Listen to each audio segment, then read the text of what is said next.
जय सिया राम। सब सुख लाए तुम्हारी सरना, तुम रक्षक काहू को डरना।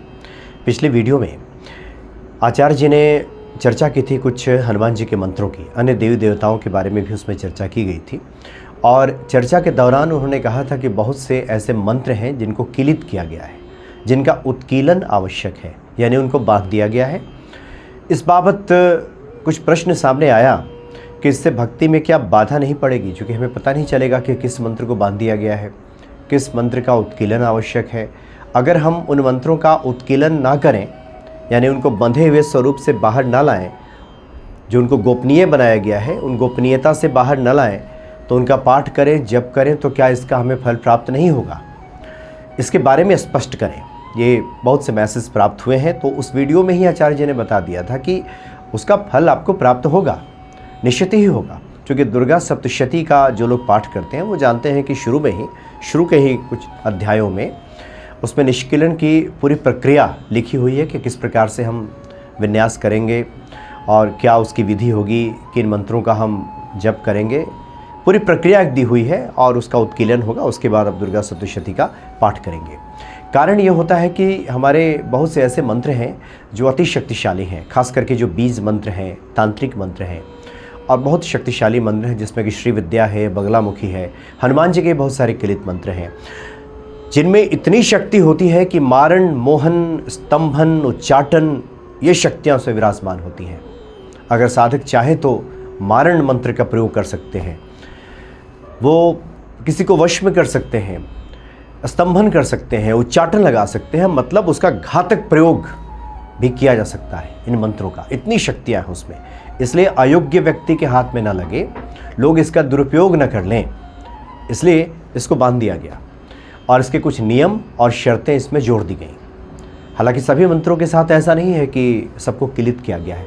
शक्तिशाली जो मंत्र हैं, जो किसी के जीवन के साथ खिलवाड़ कर सकते हैं, किसी को परेशान कर सकते हैं, ऐसे जो मंत्र हैं, कोई गलत व्यक्ति उन मंत्रों का जप करके किसी को परेशान न कर दे, अपनी गलत मंशा न पूरी कर ले, इसलिए उन मंत्रों को किलित कर दिया गया। इसलिए में भ्रमित होने की आवश्यकता नहीं है कि किलित क्यों किया गया, क्या इससे भक्ति में बाधा पड़ेगी, क्या कैसे पता चलेगा कि ये मंत्र किलित है।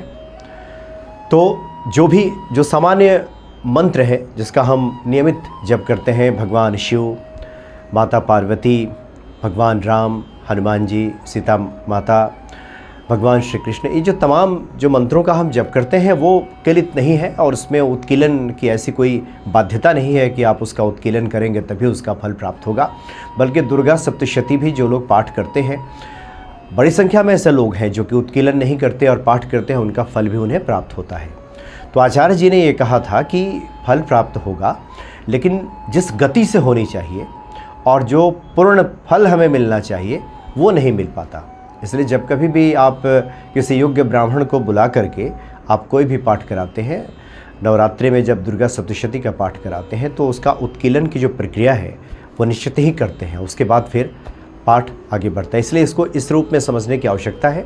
भक्ति से इसका कोई संबंध नहीं है। खास करके जो शक्तिशाली मंत्र हैं उन्हीं को किलित किया गया है, जैसे श्री विद्या, बगलामुखी जैसे मंत्र हैं जो मारण मोहन की शक्ति रखते हैं, तो ऐसे मंत्रों को किलित कर दिया गया है। हालांकि बहुत से ऐसे भक्त हैं, खास करके हनुमान चालीसा को तो बहुत से जो साधक हैं शाबर मंत्रों की श्रेणी में रखते हैं, इसलिए इसमें उत्कीलन की आवश्यकता नहीं है। फिर भी आगे हम अगर इसकी चर्चा करेंगे, हनुमान जी की ऐसी प्रेरणा रही तो, कि बहुत से ऐसे साधक हैं जो हनुमान चालीसा भी उत्कीलन करके पढ़ते हैं। हालांकि इसमें आवश्यकता नहीं है, ये स्वयं सिद्ध मंत्र हैं।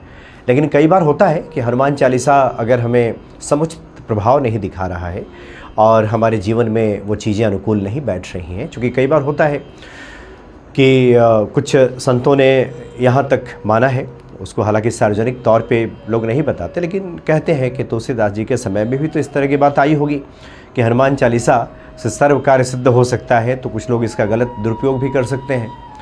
तो तुलसीदास जी ने भी इसको किलित कर दिया, इस तरह की भी बातें कही जाती हैं, लेकिन इसकी सच्चाई के बारे में स्पष्ट तौर पे कुछ नहीं कहा जा सकता। लेकिन चर्चा में हमने सुना है, जहाँ जाना हुआ है वहाँ बहुत से लोगों ने इस तरह की बातें बताई हैं कि इसका दुरुपयोग ना कोई कर ले। इसलिए अनुभव में ये बातें देखी गई हैं कि जो लोग भी अच्छी मंशा से, जिनकी नीयत ठीक नहीं होती या फिर ऐसी वैसी जिनकी मांग होती है, वह हनुमान चालीसा के पाठ करते हैं तो उसका फल उन्हें प्राप्त होता दिखाई नहीं देता, यानी वही कीलन वाली स्थिति वहाँ पे आ जाती है। क्योंकि जब हम मंत्रों का उत्कीलन करते हैं और जो विन्यास करते हैं, हम संकल्प लेते हैं, उसके साथ एक शर्त ये भी जुड़ी होती है कि जैसे ही हम संकल्प ले करके और अपने मन की जो दशा है वो प्रकट करते हैं, संकल्प प्रकट करते हैं कि हम इस कामना हेतु ये कार्य कर रहे हैं, तो उसमें अगर उनकी मंशा ठीक नहीं होती तो उस व्यक्ति पे उसका गलत प्रभाव भी पड़ता है। इसलिए उत्कीलन की जो प्रक्रिया है वो कोई बहुत कठिन नहीं है, बहुत आसानी से किया जा सकता है। जैसे एक संक्षेप में हम हनुमान जी के कीलक स्त्रोत की जो बात की जाती है, हालांकि आप हनुमान जी के कोई भी पाठ करें, खास करके वेदोक्त मंत्रों की अगर हम बात ना करें, जो बीज मंत्रों की बात ना करें, जो हनुमान चालीसा है या अन्य इस तरह के जो गोस्वामी जी रचित पाठ हैं उसमें किसी कीलक की आवश्यकता नहीं है। तो लेकिन बहुत से जो साधक हैं वो पढ़ते हैं, उसमें से हम 2 लाइन आपको बताते हैं जिसमें ये कहा जाता है, हाथ में जल लेकर के संकल्प लेकर के कि ओम अस्य श्री हनुमत कीलक स्त्रोत जो है मंत्रस्य ब्रह्मा ऋषि अनुष्टुप छंदः श्री हनुमान देवता हनुमत प्रीत्यर्थ कीलक निवारणे जपे विनियोगः, ऐसे करके फिर जल नीचे गिरा देते हैं और जो भी हमारी कामना होती है, जिस उद्देश्य से हम ये करने जा रहे हैं उसकी हम बात करते हैं। तो कई बार अगर किसी कारण से कोई पाठ अपना पूर्ण प्रभाव नहीं दिखा रहा हो तो जो आचार्य हैं, साधक हैं, उसमें उसका निष्कीलन करते हैं, यानी उत्कीलन करते हैं, उसके गोपनीयता को हटाते हैं और उसके बाद फिर वो मंत्र अपना प्रभाव दिखाना शुरू कर देता है। इसलिए पुनः एक बार हम स्पष्ट कर दें कि हम हनुमान जी के बहुत से मंत्रों का जो जप करते हैं उसमें उत्कीलन की कोई आवश्यकता नहीं है।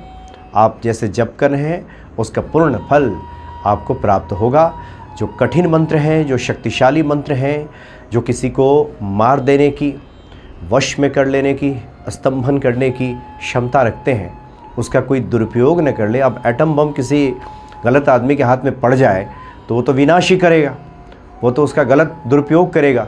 इसलिए ऐसे व्यक्ति के हाथ में ये चीज़ें ना आए, इसके लिए जो ऋषि मनीषी हैं उन लोगों ने इसको बांध दिया, इसमें ताला लगा दिया और चाबी के बारे में बताया कि चाबी कहाँ है, लेकिन चाबी खोलने की जो प्रक्रिया है उसको थोड़ा जटिल किया। उतनी भी जटिल नहीं है, लेकिन उसमें कुछ नियम है जो ये खुलेगा। और साथ में उस व्यक्ति को जो चाबी से ताला खोलने जा रहा है कुछ शर्तों में बांध दिया कि वो व्यक्ति सब जानते हुए भी अगर इस मंत्र का प्रयोग कर रहा है और अगर उसकी कोई गलत मंशा है, कोई गलत इच्छा है, तो उसी पे इसका उल्टा असर पड़ेगा। ये बात भी उसमें कही गई, इसलिए निष्कीलन आवश्यक हो जाता है। तो एक चूँकि हनुमान जी को लेकर काफ़ी कुछ बहुत विस्तृत बातें हैं, हनुमान अंक में भी काफ़ी विस्तार से बहुत सारी बातों की चर्चा की गई है। बहुत से ग्रंथ हैं जिसमें हनुमान जी को लेकर बातें होती हैं। बहुत से जो साधक हैं जो जिन क्षेत्रों में बनारस और आसपास के इलाके में रहते हैं, जो तुलसीदास जी का प्रभाव क्षेत्र था, वहाँ भी बहुत सारी बातें ऐसे सामने आती हैं जो लिखित रूप में कहीं उपलब्ध नहीं है, लेकिन उसका अपना अर्थ है, उसका अपना महत्व है और निष्कीलन को इसी से जोड़ के देखने की आवश्यकता है। हनुमान चालीसा, सुंदरकांड, हनुमान बाहुक, हनुमान साठिका, ये सब जो पाठ हैं आप निसंकोच करें, इसमें किसी प्रकार के कीलन की आवश्यकता नहीं है। और हनुमान जी के बहुत सारे ऐसे मंत्र हैं जो हनुमान जी का बीज मंत्र है, ओम हंग हनुमते नमः, जिसके लिए भी किसी उत्कीलन की आवश्यकता नहीं है। हनुमान जी के अन्य भी जो मंत्र हैं, जो रुद्र हनुमान मंत्र है, उसमें भी किसी इस प्रकार की आवश्यकता नहीं। हाँ, बहुत से ऐसे मंत्र हैं जो अत्यंत शक्तिशाली हैं, इसका कोई दुरुपयोग न करे, उसमें उत्कीलन की आवश्यकता पड़ती है। तो इसको इस रूप में समझने की आवश्यकता है। जो आचार्य जी ने जो जिन बातों की चर्चा की वो उन मंत्रों की चर्चा की कि किसी की मनोकामना पूरी नहीं हो रही है और उसकी सद इच्छा है, तो कैसे उन मंत्रों का हम पूरा लाभ ले सकें और हनुमान जी से अपनी हम मनोकामना कह करके पूरी करा सकें, उनसे प्रार्थना कर सकें। इस अर्थ में उन्होंने उस वीडियो में बातें कही हैं। जय सिया राम।